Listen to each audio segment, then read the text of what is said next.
Level 1, the junior engineer. You got the offer. 6 months of interviews, 4 rounds of coding challenges, system design questions you half understood, behavioral rounds where you pretended to have leadership experience you didn't have yet. Lead code. Hours of lead code. Medium problems. Hard problems.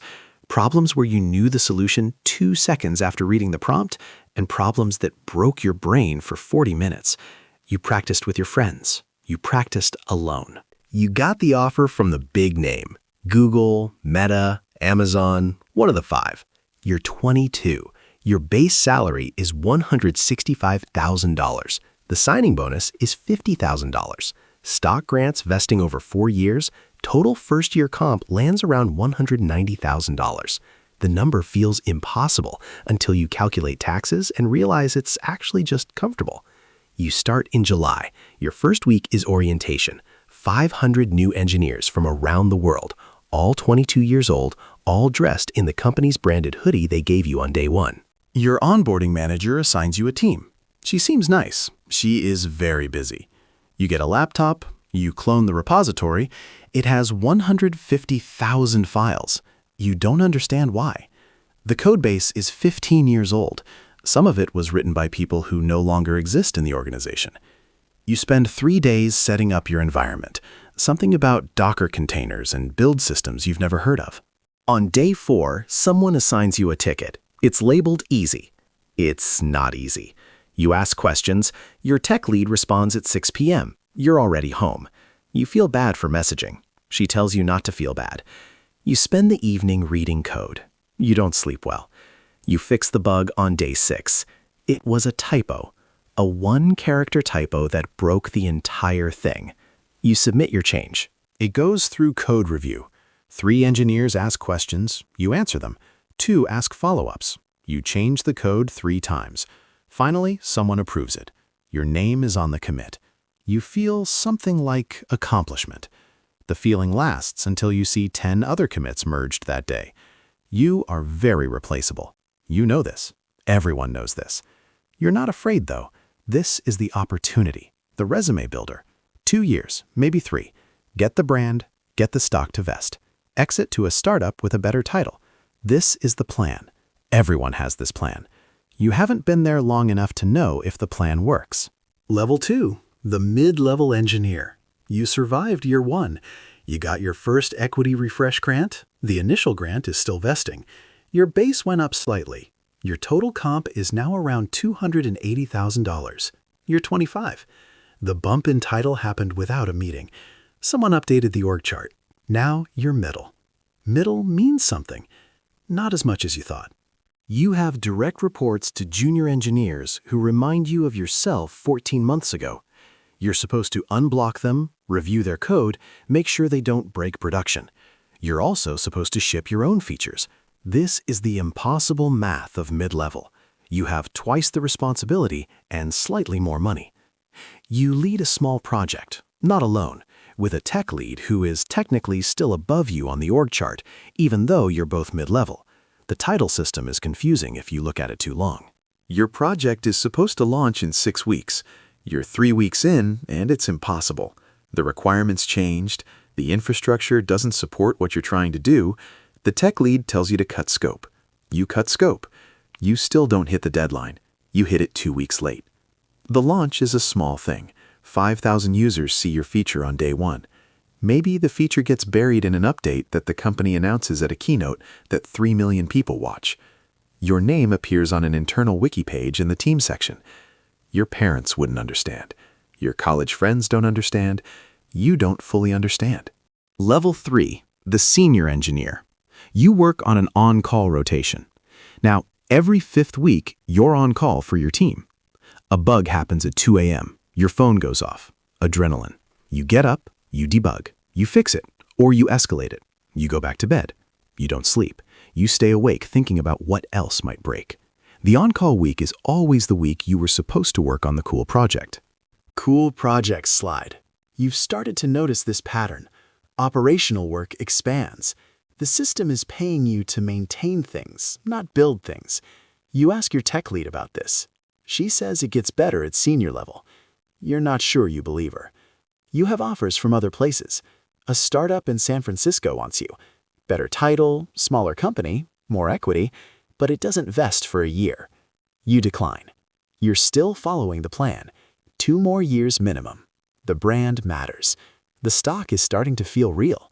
Maybe you'll actually stay. Senior happened. You got promoted in the review cycle.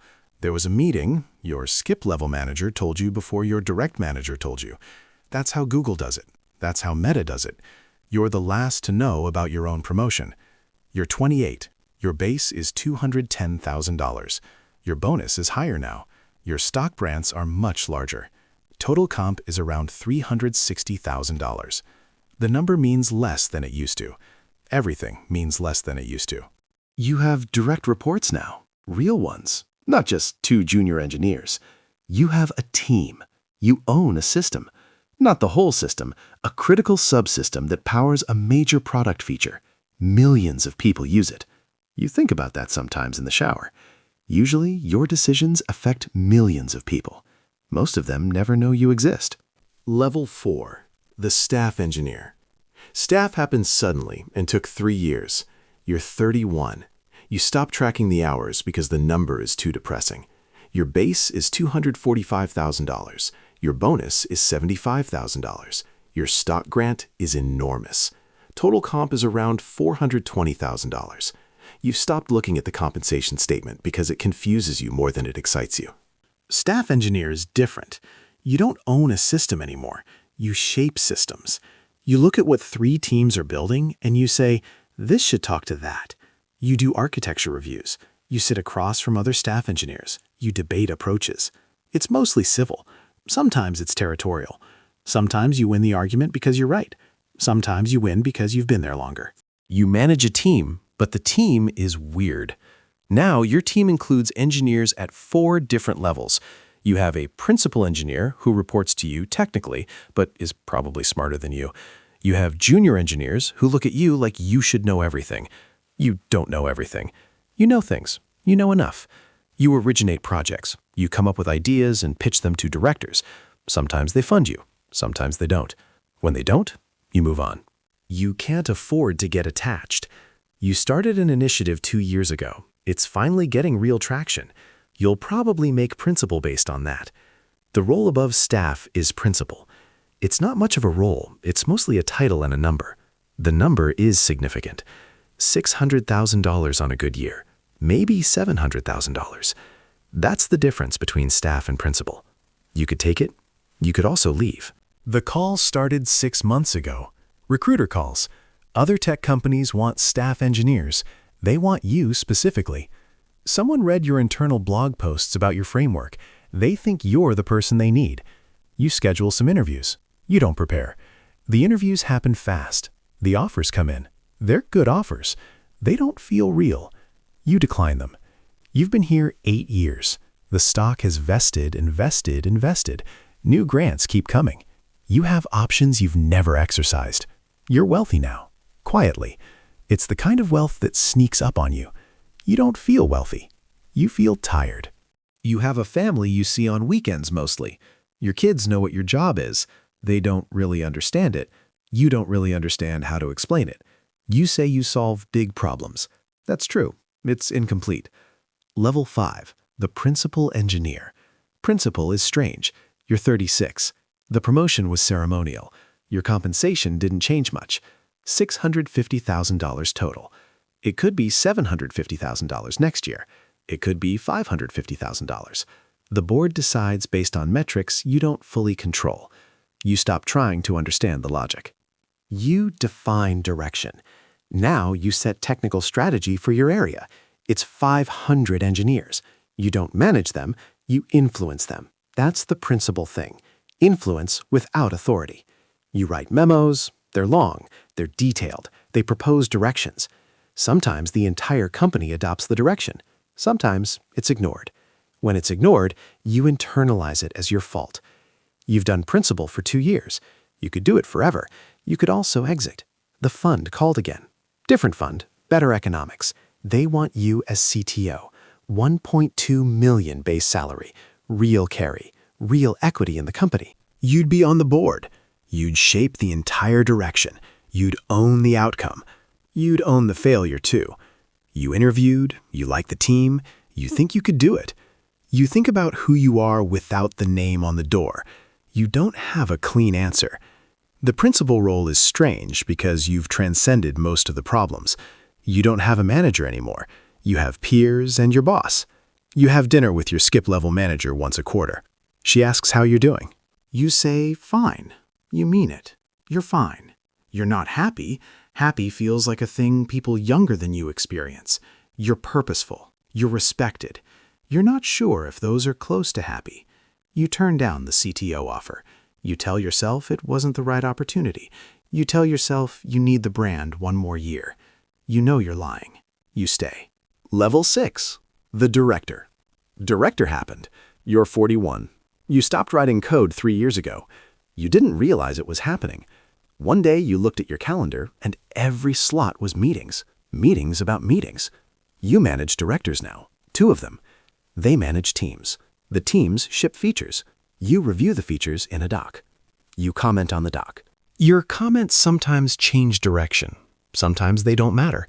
You don't know why they matter sometimes and not others. Your compensation is $580,000 in base and bonus and stock. It's less than principal. Director is actually a step down in pay. You took it because it was the available move. The principal roles are scarce. The director role was open. You took it. You're not sure if this was the right decision. You're the interface between the engineers and the executive team. The executive team wants roadmap. The engineers want clarity. You translate constantly. You're very good at translation. It's the most boring skill you've ever been very good at. Your office is quiet now. You closed the door one day. You never opened it.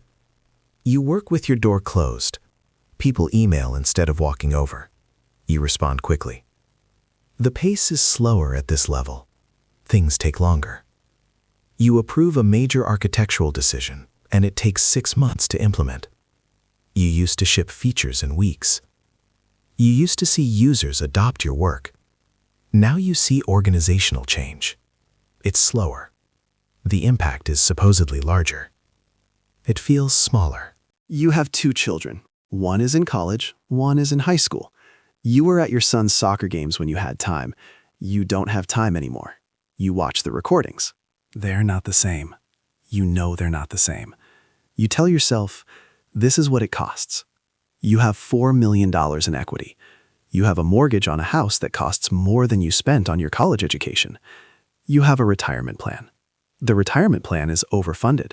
You could retire now. You don't want to retire. You don't know what you do. You stay. Level 7. The senior principal or distinguished engineer. You're 47 now. You've been at the company for 19 years.